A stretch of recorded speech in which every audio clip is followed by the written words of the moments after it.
Howdy, howdy. Frosty510 here. Welcome to a Black Myth Wukong review for PlayStation 5. So, Um, yeah, by Frosty510. Like and subscribe, but, yeah, I'll just try to keep it succinct without spoilers, of course.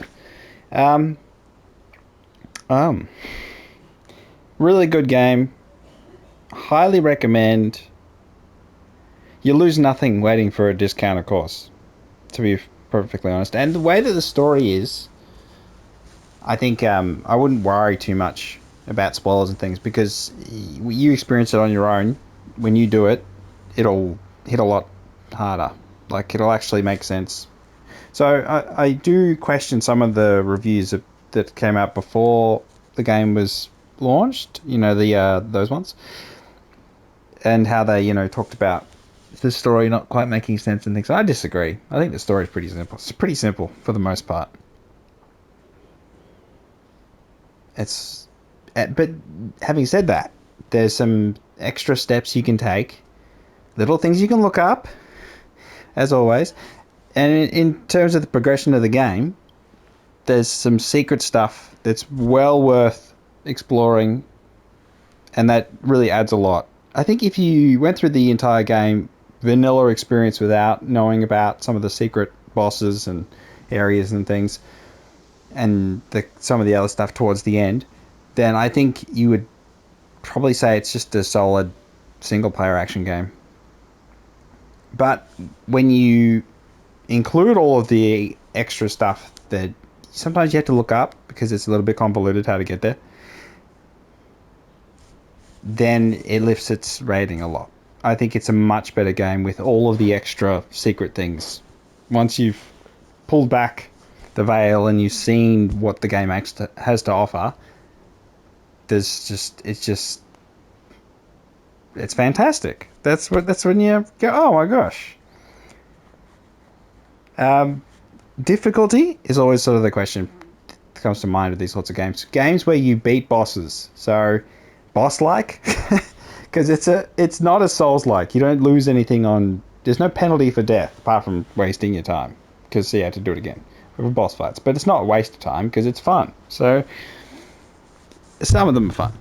There are a couple bosses that are particularly challenging, but the game does give you lots of tools to deal with it. So there are different builds you can go for that are much more powerful than others, or just nuanced in a way that may suit you more than others.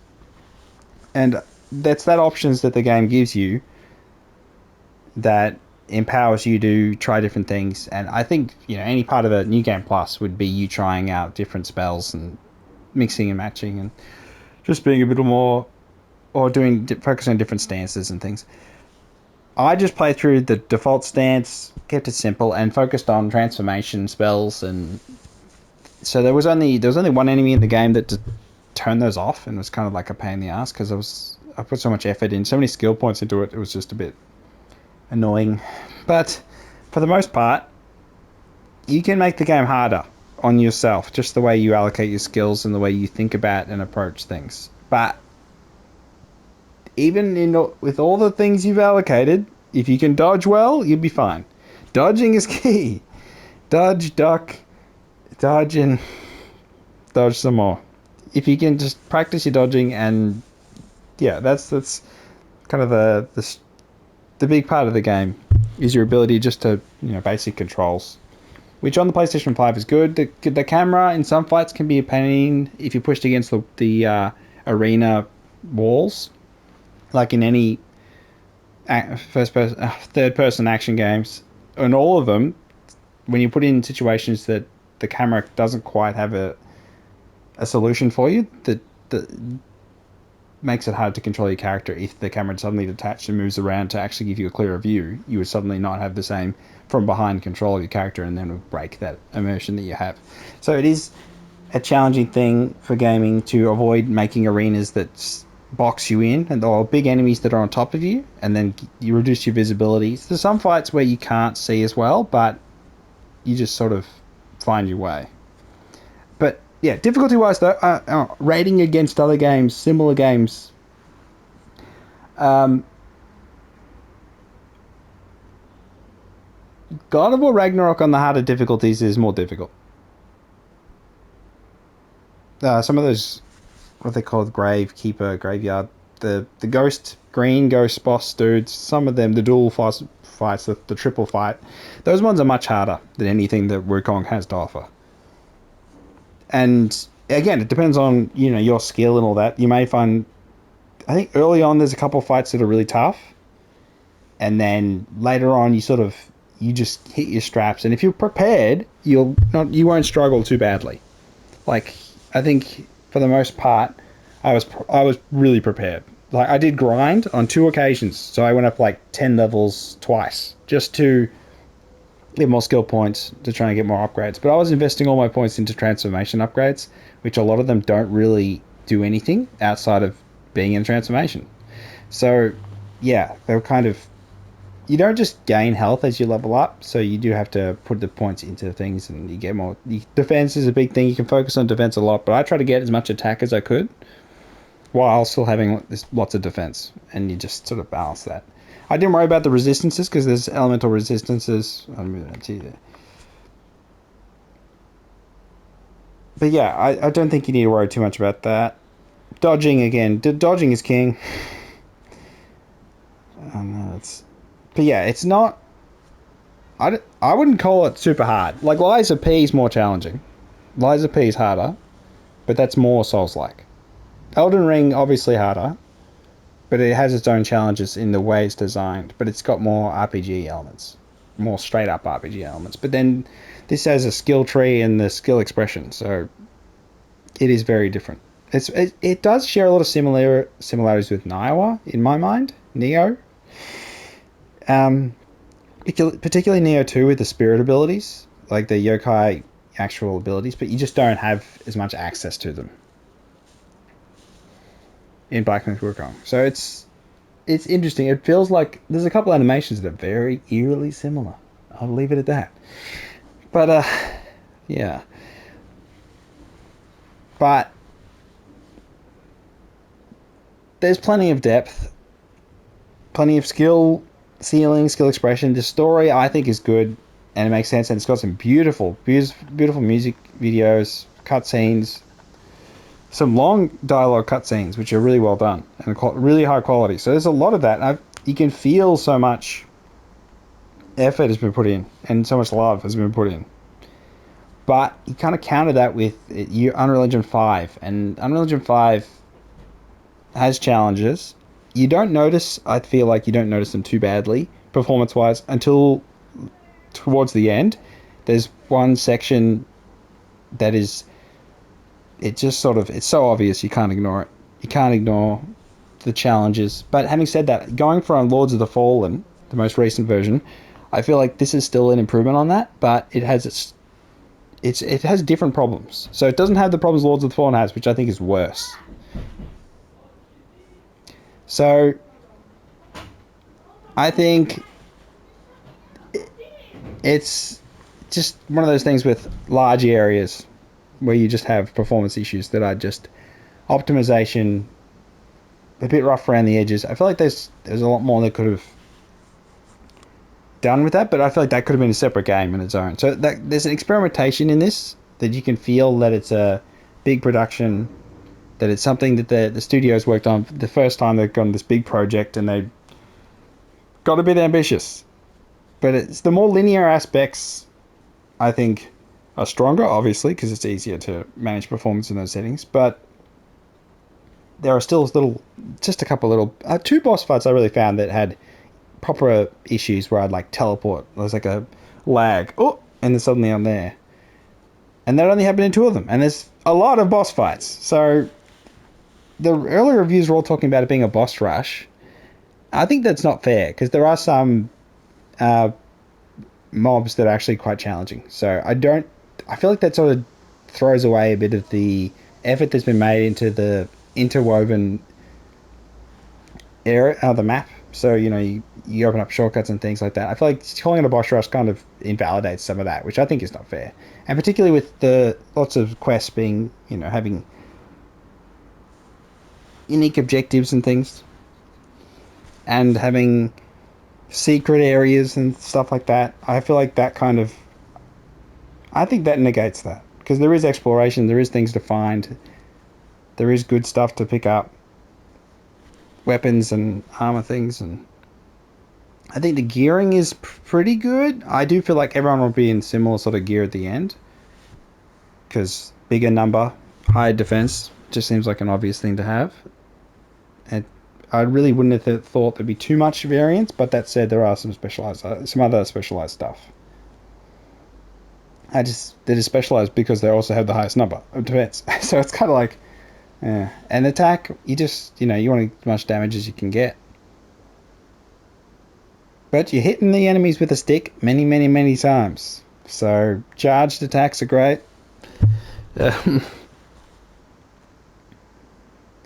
yeah, I think I'm like 40 hours or a bit longer. I do take my time. Beaten every boss, except I didn't fight one of them in one position because I progressed too far and I missed out on a part of a side quest, but it's not a major one, so. And then there's another one there, isn't there? Yeah, there's like a couple of mini bosses. One mini boss I missed, a little plant. Get to pick up from the ground. Environments are very nice. I think the contrasting locations is really good.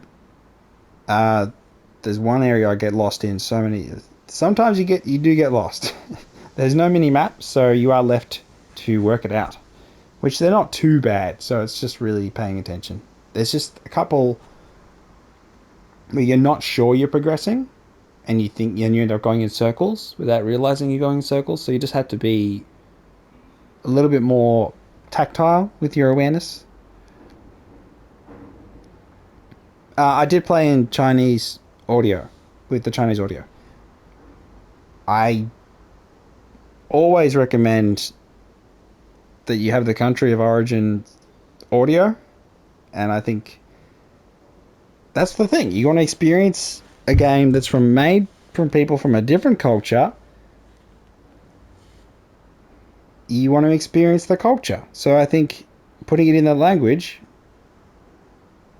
is just an obvious thing to do. And you have these subtitles on. Like I played Stellar Blade in Korean audio, with Korean audio, and it's just a much better game.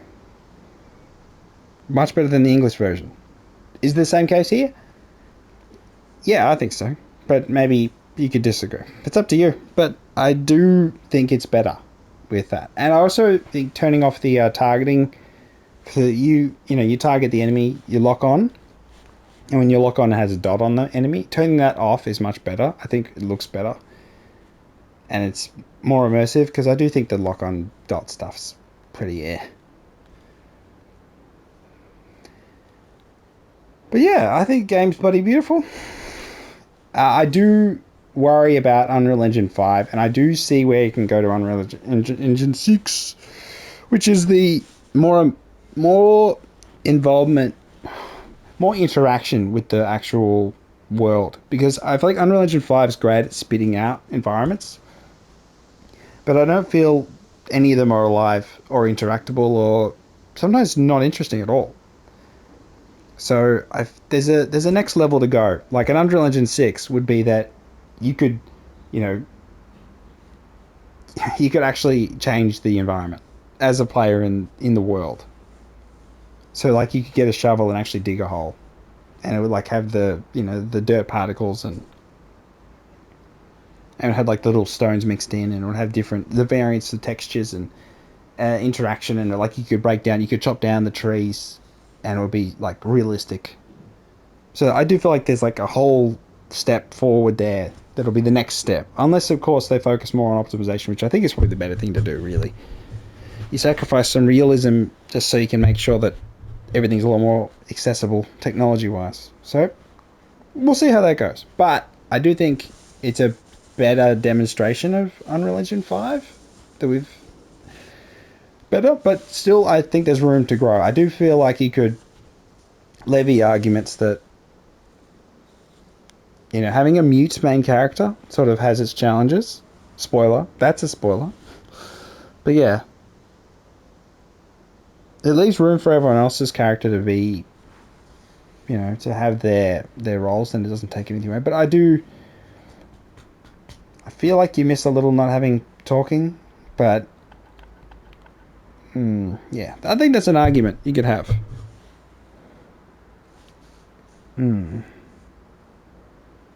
But yeah, PS5 handled it well. It wasn't super loud, so it's not one of the games that demands too much of the PlayStation 5, because some of them, whirs like crazy and you feel like it's going to explode. So at least on that side of it, it's been pretty good. And I think, will I play it again, New Game Plus? Probably not, in all honesty. That's just me though, because I've done the things. I've done everything. I've done it all. Don't worry, I've done it all. But yeah, some of the animated in between acts cutscenes. I mean, the animated video stuff is really really good. So much creativity, and the thing at the end, so good. So yeah, I highly recommend you buy the damn game. You can wait for a special, no problem. Not a worry. Unless you go looking for spoilers, you shouldn't get spoiled too badly.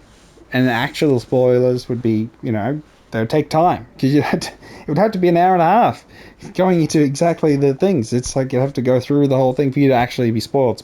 So I think you can take your time. It's not too hard. I think this is a good one for lots of people to actually get through, because I don't think, like any roadblock, because you don't lose any experience points system on death, you can just farm and you can get heaps of levels by just farming. And there's some pretty generous spots. So you could just farm and farm and farm and then fight the boss again after you put all the skill points. You could respec all the time and try different builds if you're having trouble. It's always the stubbornness though. Overcoming your own stubbornness to try something different rather than just bashing your head against the enemy and then doing the same thing again and failing. That's a challenge in any, boss fighting game. The biggest enemy is themselves. Good luck. But yeah, that's it. I don't think it's the hard game particularly. If you're prepared, as always, be prepared. Bring your tools, bring your protection, plenty of defense. Resistances maybe, that's a luxury. And dodge. Really? Yeah, so tell me what you think. You think, you agree? Fantastic game. It does have some rough around the edges stuff, and I feel like the studio wanted to do even more stuff, and they could. So I have heard, murmurs of DLC things, and they can do. There's lots of room in this hit. There's so much they can do, but I don't know if they would like do a sequel or like just add DLC. That's the interesting way to think about it. But the mods are also crazy on PC. I've seen a little bit of that, but I haven't gone, because I'm playing console. I don't want to just be like, oh, that's what they're doing. But yeah, I think great game. I'm very happy to have bought the game, played the game, beat the game, and I hope you buy it and play and beat it too. And people, any negative rhetoric around the gaming sphere, there's positive, and here's another one. There's plenty of positive games in 2024. There's always good games. Got to open your eyes and see them. Give them a chance sometimes too. That always opens new doors. But yeah. I've been Frostify10. You've been you. Like and subscribe. And yeah, this has been my little quick review on, well, I'll try to be quick, on the PlayStation 5 version of Black Myth Wukong. Fantastic. Boss fighting game. Boss-like. Yeah. Lots of very interesting encounters and characters and things, and yeah, a good experience to have. In Chinese audio. Alright. I'll catch you around. See ya.